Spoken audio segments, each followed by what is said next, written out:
بسم اللہ الرحمن الرحیم۔ قدردانی کی جا سکے وہ کر لیں۔ نہ معلوم اس مہینے کی یہ راتیں، یہ ساعتیں، یہ گھڑیاں پھر ہم میں سے کس کو نصیب ہوں گی اور کس کو نہیں۔ ہزاروں لاکھوں لوگ گزشتہ رمضان المبارک میں زندہ تھے، کاروبار کر رہے تھے، کھانا پینا کر رہے تھے، اتنے غافل تھے کہ ان کے دل میں اس بات کا گمان تک بھی نہیں تھا کہ ہم دنیا سے جائیں گے۔ موت پہ صحیح معنوں میں یقین تک نہ تھا، لیکن خدا کا فیصلہ اٹل ہوتا ہے۔ سال بھر کے اندر اندر مختلف بہانوں سے موت واقع ہوئی، آج قبروں میں ہے، اور نہ معلوم آئندہ رمضان کے آنے سے پہلے پہلے ہم میں سے کتنے لوگ قبروں میں جا چکے ہوں، نہ معلوم ہم میں سے کس کس کی باری اسی سال میں ہے۔ یہ ساری چیزیں اگر ہم تصور کر کے، دھیان کر کے اللہ تبارک و تعالیٰ کی حضور میں گریہ زاری کریں، عاجزی اور انکساری کریں، تو اس حدیث کے موجب بن سکتے ہیں۔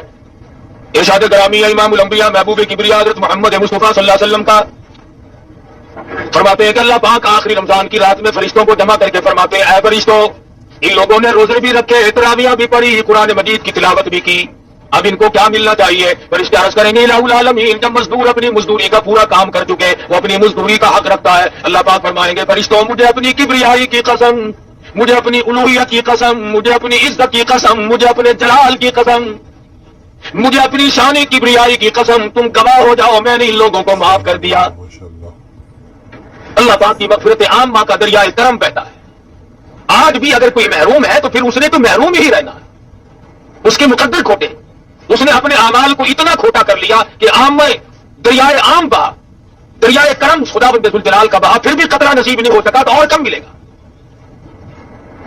اور یہ ساری چیزیں قدردانی کی ہیں۔ جب مسلمان قرآن کریم کی قدردانی کیا کرتے تھے تو ان کے یقین اور نظریات کچھ اور تھے۔ مسلمان کا یہ یقین تھا کہ قرآن کریم کا ایک ایک لفظ حق ہے، سچ ہے، پک ہے۔ کیوں؟ اس لیے کہ اس نے تو جس نے قرآن مجید ہاتھ میں اٹھایا اور سورۃ فاتحہ کی تلاوت کی اور الف لام میم کے بعد وہ جب پڑھنے لگا تو قرآن مجید نے خود کہا، اور میرے تلاوت کرنے والے پڑھنے والے ذالک الکتاب لا ریب فیہ، دل میں یقین کے ساتھ میری تلاوت نہ کرنا، اچھا یقین رکھتے ہوئے میری تلاوت کرنے کی کوشش نہ کرنا۔ لا ریب فیہ، یہ وہ کتاب ہے جس کے آئین میں، جس کے قانون میں، جس کے احکام میں ذرہ برابر بھی شک کی گنجائش نہیں۔ وہ سب سے پہلے مطالبہ کرتا ہے، پہلے یقین کامل پیدا کر، اس کے بعد تلاوت کی طرف آنا، اور فرمایا ادب کرنا بھی سیکھ لے۔ لا یمسہ الا المطہرون، خبردار قرآن مجید کو بغیر وضو کے ہاتھ نہیں لگانا۔ کیوں؟ اس لیے تنزیل من رب العالمین، یہ رب کی طرف سے آیا ہوا کلام ہے، کسی آدمی کا کلام نہیں، کسی وزیر کا کلام نہیں، کسی بادشاہ کا کلام نہیں، یہ خدا بند ذوالجلال کا کلام ہے۔ اس کی کریمی کا کیا کہنا؟ ارے رمضان المبارک میں اتنی رحمت عامہ کا دریائے کرم بہایا گیا، فرمایا اے میرے بندے تو مانگ کیا مانگتا ہے؟ صحابہ کہتے ہیں کہ صبح سے لے کر شام ہو جاتی تھی، اور رات سے صبح سے لے کر شام ہو جاتی تھی، اور شام سے صبح آ جایا کرتی تھی، لیکن صحابہ کرام اس قدر اللہ پاک سے مانگتے تھے، ان کی آنکھ کا مانگتے مانگتے آنسو خشک نہیں ہوا کرتا تھا۔ اور آنے سے آنے وقت میں، اور یقین اصل میں جب تک خدا کی ذات پہ یقین کامل نہ ہو، خدا کے کلام پہ یقین کامل کیسے آئے گا؟ اس کی ذات پہ یقین کامل پیدا ہونا یہ شرط ہے، لا بدی امر ہے۔ صحابہ کرام نے سرکار دو عالم صلی اللہ علیہ وسلم کے ارشاد پہ یقین کیا، مصیبتوں تکلیفوں پریشانیوں کی پرواہ نہ کی۔ تاریخ میں کوئی یہ ثابت نہیں کر سکتا کہ کبھی کسی صحابی نے یہ گرا کیا ہو، یہ شکوہ کیا ہو کہ ایمان کی وجہ سے مجھ پہ مصیبتوں کے پہاڑ آ پڑے، میں نے بڑی غلطی کی ہے، ایمان قبول کر کے میں نے غلطی کی ہے۔ کوئی صحابی یہ نہیں کہتا، کبھی نہیں کسی نے، چاہے اس کی اپنی جان پہ پڑے، اور چاہے صحابہ کو اپنے بچوں کے قیمے اپنی آنکھوں سے دیکھنے پڑے، اور چاہے صحابہ کرام اور صحابیات نے اپنے بچوں کو پیاسے اور بھوک کے مارے اپنی گود میں اتنی زبان باہر نکال کر تڑپ کر ایڑیاں رگڑ کر مرتے تو دیکھا، پر صحابی نے کبھی اس بات کا اپنی زبان سے اقرار نہ کیا اور گلا نہ کیا، شکوہ نہیں کیا کہ خدا پر ایمان لانے کی وجہ سے میرے بچے کا کیا حال بنا ہے۔ آج وہ یقین نہیں، جنہیں وہ یقین ملا ان کے کچھ اور حالات ہیں۔ سیدنا ابراہیم علیہ الصلوۃ والسلام ہے، باپ بت گر نہیں بلکہ بت پرست ہے، بت بنانے والا ہے، بت پرست بھی ہے، بت پرست نہیں بلکہ بت گر ہے، بت بناتا ہے۔ عجیب تجارت نکال رکھی تھی خلیل اللہ کے باپ نے، والد نے۔ کئی لوگ یہ کہتے ہیں کہ آزر کی عقل ماری گئی تھی، پتھروں کے خدا بناتا تھا۔ پتھر کے خدا بنانا مشکل ہے، کیا ہم نے اپنے آپ کو خدا نہیں بنایا ہوا؟ قرآن کہتا فرأیت من اتخذ الہہ ہواہ، آپ ان لوگوں کو بھی دیکھیں گے جنہوں نے اپنی خواہشات کو، اپنی مرضیات کو اپنا خدا بنایا ہوا ہے۔ جو دل میں آ گیا، جو میرے پسند آئے وہ صحیح، اور جو میری سمجھ میں نہ آئے وہ غلط۔ قرآن کریم کا فیصلہ ہے کہ اے محمد عربی صلی اللہ علیہ وسلم، آپ ان لوگوں کو بھی تو دیکھیں گے جنہوں نے اپنی خواہشات کو، اپنی مرضیات کو، اپنی تمناؤں کو اور اپنی اغراض کو، اپنے اپنا الہ بنایا ہوا ہے۔ آج ہم تب سوچتے ہیں کہ خدا کا فرمان کیا ہے، ہم تو یہ سوچتے ہیں کہ میری غرض کہاں ہے، میرا فائدہ کیسے ہے۔ بس یہ فرق ہے صحابہ کے ایمان میں اور آپ کے ایمان میں۔ صحابہ یہ کہتے تھے میری جان بچے یا نہ بچے، ایمان بچے۔ ہم کہتے ہیں کارخانہ لگے، بنگلہ بنے، کوٹھی تیار ہو، ایمان کا بیڑا غرق ہوتا ہے تو ہو جائے۔ یہ فرق ہے ہم میں اور صحابہ کرام میں۔ ابراہیم علیہ السلام کا والد بت بناتا ہے پتھر کے، اور ہم نے اپنے آپ کو بت بنایا ہوا ہے۔ جب اللہ تبارک و تعالیٰ کی ذات و صفات میں کوئی شرک کرتا ہے اس کی عقل کا دیوالیہ نکل جاتا ہے، دیوالیہ نکل جاتا ہے۔ ابراہیم علیہ السلام کے سر پہ ٹوکرے میں پتھروں کی بت بنا کر کے رکھ دیتا تھا، میرے بیٹے خداؤں کو بیچ کے آ، معبودوں کو بیچ کے آ۔ ابراہیم علیہ السلام بازار میں گلی میں نکلتے ہیں، آواز لگاتے ہیں لوگوں لے لو خدا پر ہیں جھوٹے، خدا خریدنے والوں آؤ، جس نے خدا خریدنے ہو وہ آ جائے۔ اور کبھی کبھی ایسا ہوتا کہ جو کل دے کر آئے تھے بچے اور بھی آئے، انہوں نے کہا کل جو تو خدا دے گیا تھا اس کا تو کان نہیں ہے، ہمیں تبدیل کر دے۔ کل جو تجھ سے ہم نے خدا مول لیا تھا اس کی تو ٹانگ نہیں ہے، لنگڑا خدا ہمیں نہیں چاہیے۔ تو ابراہیم علیہ السلام ایسے خداؤں کی جو پتھروں کے بنائے ہوئے تھے ان کے ناک میں رسی ڈال کے نیچے گھسیٹ کر لاتے۔ باپ کہتا یہ کیا؟ انہوں نے کہا یہ لینے والوں نے واپس کر دیا، مجھے ٹوکرے میں رکھتے ہوئے بھی شرم آئی۔ آئے آئے ابراہیم تم کتنے خدا کو مانے ہوئے ہو، تم ہر رنگ میں یہ سمجھانے کی کوشش کر رہے ہو کہ خدا کے سوا حاجت روا کوئی نہیں، مشکل کشا کوئی نہیں، بگڑی بنانے والا کوئی نہیں، ارے کسی کو بسا کر اجاڑنے والا کوئی نہیں، آباد کو برباد کرنے والا کوئی نہیں، اور برباد کو آباد کرنے والا اس کی ذات کے سوا کوئی ہے ہی نہیں۔ سیدنا ابراہیم علیہ السلام کی یہ حرکت دیکھ کر آزر کہنے لگا مجھے پتا چل گیا تو میری بات کے خلاف ہے، میں بت بناتا ہوں، خدا بناتا ہوں، تو ان کے خلاف معلوم ہوتا ہے۔ تھوڑا سا موقع مل گیا خلیل اللہ کو، فرمانے لگے اے میرے محبوب صلی اللہ علیہ وسلم وَاذْكُرْ فِي الْكِتَابِ إِبْرَاهِيمَ إِنَّهُ كَانَ صِدِّيقًا نَبِيًّا۔ اے میرے نبی صلی اللہ علیہ وسلم اپنی کتاب مقدس میں ذرا ذکر تو کرو ابراہیم علیہ السلام کا، کتنے سچے پیغمبر تھے۔ انہوں نے اپنے باپ سے کہا اذ قال لأبيه يا أبت لم تعبد ما لا يسمع ولا يبصر ولا يغني عنك شيئا۔ اے میرے ابا جان ان خداؤں کی ان بتوں کی پوجا کرنے سے کیا فائدہ جو نہ نفع پہنچا سکے، نہ نقصان پہنچا سکے، نہ دیکھ سکے، نہ سن سکے۔ آج سارا جان کرتا ہے ابراہیم علیہ السلام کا والد پاگل تھا، وہ لوگ بڑے بے وقوف اور احمق تھے جو پتھروں کو خدا مانتے تھے، جو نہ سنے نہ دیکھے نہ نفع نقصان کے مالک بن سکے۔ ارے تم کون سے عقل مند ہو، آج تم نے خدا کو چھوڑ کر خدا کے بندوں کو مشکل کشا سمجھا ہوا ہے۔ کیا آج لوگ نہیں کہتے فلاں یوں کر دے گا، فلانا ملک کو آسمان میں لے جائے گا، فلانا ملک کو چاند پہ پہنچا دے گا، فلانا ملک کو یوں کر دے گا۔ اللہ پاک فرماتے ہیں او ظالمو تم اپنی زبانوں سے کیا بک رہے ہو، الیس اللہ بأحکم الحاکمین۔ کون ہے مجھ سے بڑا بادشاہ، کون ہے زمینوں کا مالک، کون ہے آسمانوں کا مالک؟ تبارک الذی بیدہ الملک وہو علی کل شیء قدیر۔ برکتیں میرے ہاتھ میں ہے، راج سارے جہان میں میرا۔ خواہ لوگ اپنے آپ کو خدا بنائے بیٹھے۔ فرمایا جو میں نے قرآن بھیجا ہے، جو تمہارے لیے ضابطہ بنا کر کے بھیجا ہے، جو دستور بنا کر کے بھیجا ہے، تمہیں اس کی پیروی کرنی پڑے گی۔ اگر تم اس کے علاوہ اور نظریات لے کر آؤ گے اور دستوری زندگی بناؤ گے اور اپنے طرح طرح کے آئین بنا کر کے بیٹھو گے، اللہ پاک فرماتے ہیں میرے آئین میں تم شرک کرو گے، پھر میرے یہاں تمہارے لیے کوئی ٹھکانہ نہیں۔ خدا کا بھیجا ہوا دستور، خدا کا بھیجا ہوا آئین، اور امام الانبیاء محبوب کبریا حضرت محمد مصطفیٰ صلی اللہ علیہ وسلم کا لایا ہوا دستور، اس کی خلاف ورزی دیکھنا آنکھوں سے کتنی غلطی ہے۔ آج ہم کیا کر سکتے ہیں؟ سید عطا اللہ شاہ صاحب بخاری صاحب کہتے رحمۃ اللہ علیہ، اللہ پاک کی کروڑ اور رحمت نازل ہو اس مرد قلندر کی قبر مبارک پہ آمین کا۔ لاہور میں تقریر فرمائی اور موقع تھا راجپال نے رنگیلے رسول کے نام سے ایک رسالہ کتابچہ لکھ مارا، اس میں سرکار دو عالم صلی اللہ علیہ وسلم کی شان میں گستاخی کی۔ یہ بھی وہی وقت تھا شاہ جی نے تقریر فرمائی، دائیں طرف علماء بیٹھے تھے، سامنے مجمع بیٹھا تھا، بائیں طرف کچھ اباش قسم کے لوگ بیٹھے تھے نوجوان۔ شاہ جی نے پہلے دائیں طرف منہ کر کے خطاب کرتے ہوئے فرمایا کہ علماء کی جماعت وہ سامنے دیکھو ایسا صدیقہ دوپٹہ لہرا رہی ہے اور تم سے سوال کرتی ہے کہ تمہارے ابا کی آبرو پہ کافر نے ہاتھ ڈالا ہے۔ اور پھر بائیں طرف خطاب کرتے ہوئے فرمایا نوجوانوں وہ دیکھو اپنی قبر سے فاطمہ الزہرا نکل آئی ہے اور دوپٹہ اتار کر کہہ رہی ہے کہ نوجوانوں تم کہاں سو گئے، کالی کملی والے کی عزت پہ ہاتھ مارا ہے، میرے ابا کی آبرو پہ لوگوں نے ہاتھ مارنے شروع کر دیے، تم کس کا کلمہ پڑھو گے؟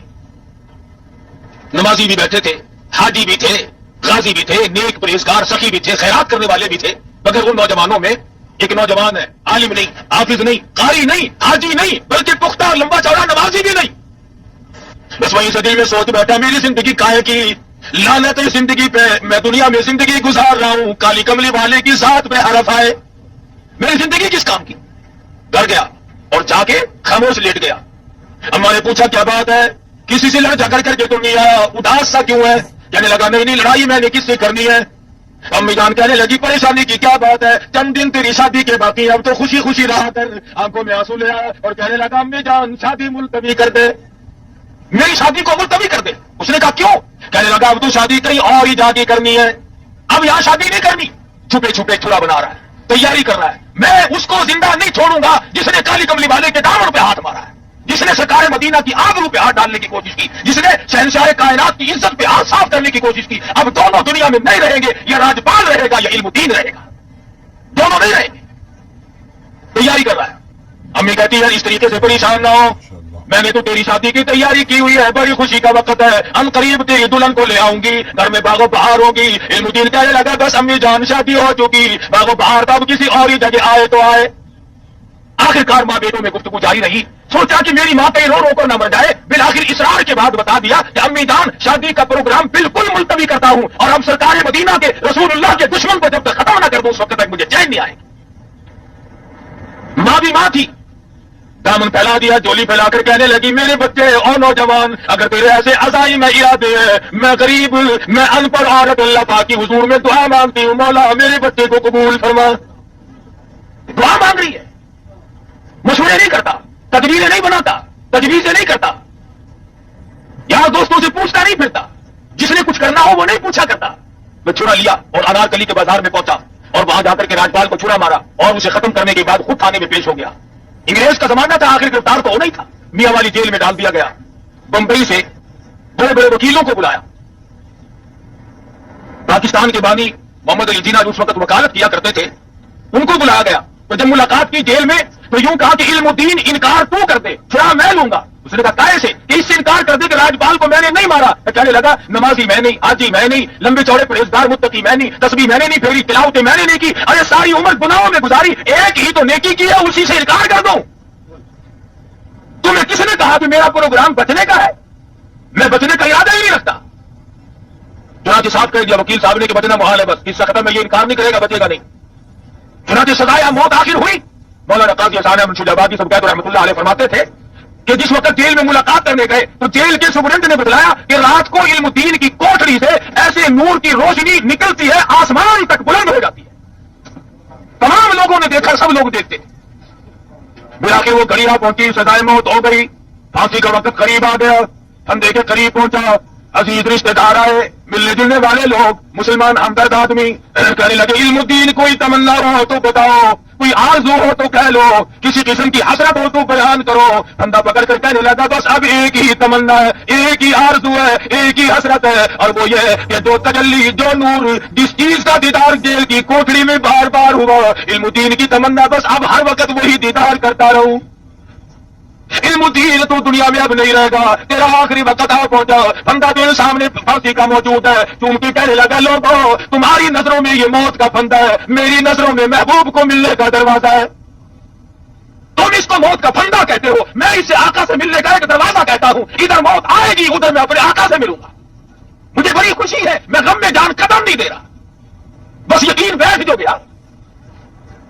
دیکھا دنیا میں کہ دنیا کے سامنے کیا ہوا، اور صحابہ کرام کا تو کیا کہنا کہ انہوں نے اپنے اپنے وقت میں اور اپنے اپنے انداز میں اللہ تبارک و تعالیٰ کی ایک ایک حکم پہ جان کی بازی لگائی۔ توحید باری تعالیٰ صحابہ کرام جب بیان کرتے تھے، اپنے ایمان کا اعلان کرتے تھے تو سارے کافر دشمن ہو جاتے تھے، اپنے بھی پرائے، یاریاں ٹوٹتی تھی، رشتے داریاں ٹوٹتی تھی، عزیز و اقارب الگ ہوتے تھے، مقام جاتا تھا، حتیٰ کہ وطن کو بھی خیر بات کہنا پڑا صحابہ کرام۔ اور دوسری طرف ان کو تمام چیزیں یوں میسر تھی۔ حضرت زید بن حارثہ رضی اللہ تعالیٰ عنہ غلام ہے، دکھتے دکھتے حضور صلی اللہ علیہ وسلم کے پاس پہنچے، حضور نے خرید لیا۔ والد کو پتا چلا کہ میرا بیٹا مکے میں ہے، تلاش کرتے کرتے حضور کے پاس آ پہنچا۔ حضور نے فرمایا میں نے تجھے آزاد کر دیا، تو اپنے باپ کے ساتھ جا سکتا ہے۔ زید بن حارث کھڑے ہو کر کے کہنے لگے میں اپنے باپ کے ساتھ تو تب جاؤں جب مجھے سرکار مدینہ جیسا شفیق باپ کہیں اور ملتا ہو۔ کس قدر سرکار دو عالم صلی اللہ علیہ وسلم کی رحیمانہ اور کریمانہ زندگی ہے کہ صحابہ کرام کو یوں گرویدہ کر دیا۔ لیکن ظالموں نے، دشمنان دین نے سرکار دو عالم صلی اللہ علیہ وسلم کو بھی نہیں بخشا۔ رات دن پروگرام بناتے تھے، ہر وقت تجویزیں لڑاتے تھے، کون سی صورت ہے ان کو ختم کرنے کی، کیا طریقہ کار ہو سکتا ہے۔